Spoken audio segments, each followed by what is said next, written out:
You are my Son, the Beloved. In you I am well pleased.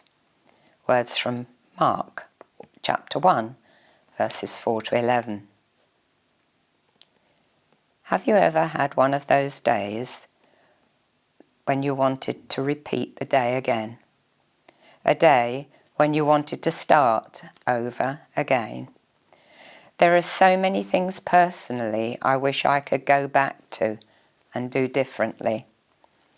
Whether it is a day or a decade, there are times when we wish we could go back and do things differently, choose different words to speak, act in a different way, handle a relationship better.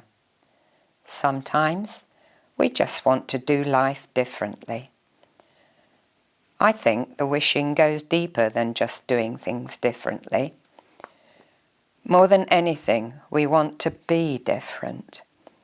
What we do arises out of and reveals our identity, who we are, how we see ourselves, see one another, and see the world. Being and doing are closely connected. Wishing we could do things differently, and the deeper wish to be a different creation, is really the wish for a first day. Think about some of your first days. The first day as a married person, the first day of a parent, the first day of that job or the vocation you had been waiting for and working toward. The first day you took seriously as a matter of life and death your faith. First days are filled with light. They hold the promise of all that might be. There is an excitement, a newness, and innocence to first days. First days are vibrant, alive, filled with dreams and possibilities. We can imagine that is how God looked at the first day, in the beginning.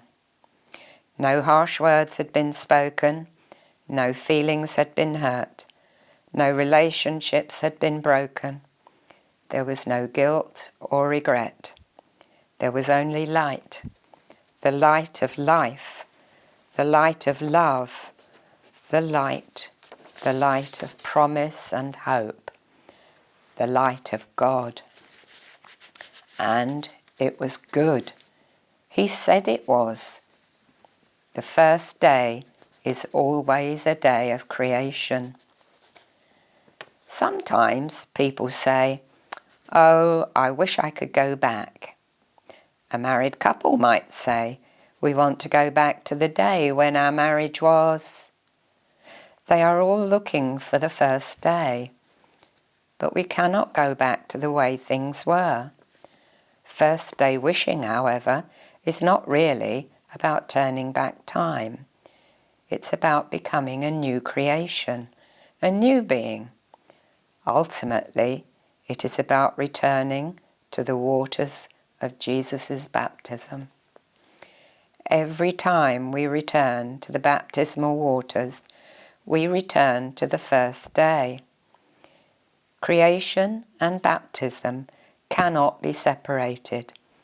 They are intimately connected and mirror each other. Think about what Genesis says and how St. Mark describes Jesus' baptism. In the beginning, a wind, or breath or spirit of God, swept over the face of the waters. At Jesus' baptism, the Spirit, or breath, or wind of God descended on Jesus as he is coming up out of the water. In the beginning, God said, "Let there be light." At Jesus' baptism, God said, "You are my Son, the Beloved." In the beginning, God saw that the light was good. At Jesus' baptism, God was well pleased. Creation and Jesus' baptism are God's gifts to humanity.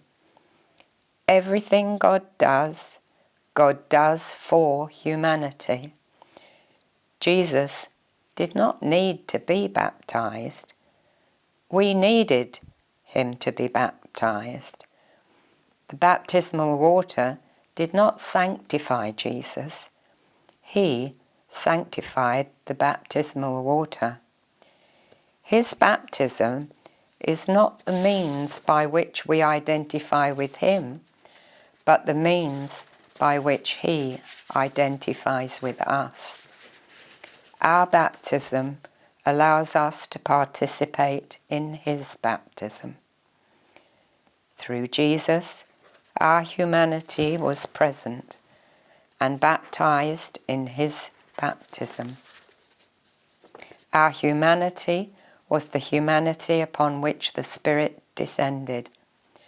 Our humanity was the humanity to whom the Father spoke and with whom he was well pleased. Our humanity was recreated in Jesus' baptism. It is the first day. In baptism, we are a new creation, a new being. So then, every time we return to the baptismal waters, we reclaim our identity in Jesus as beloved sons and daughters.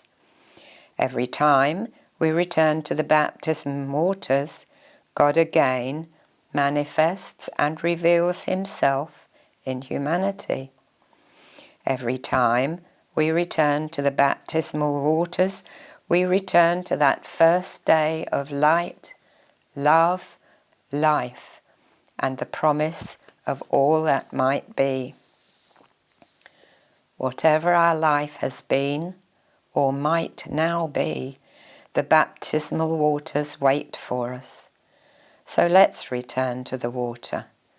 Let the waters of God's life wash and rid us of fear, resentment and despair. Dive into the mercy of God. Immerse yourself in the water of God's love.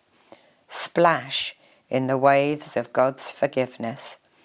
Backstroke through the pool of God's grace. Delve deep into the gift of having been created in the image and likeness of God. Drift in the stillness of God's peace. These are the waters of new birth. So come on in, the water's fine. Amen.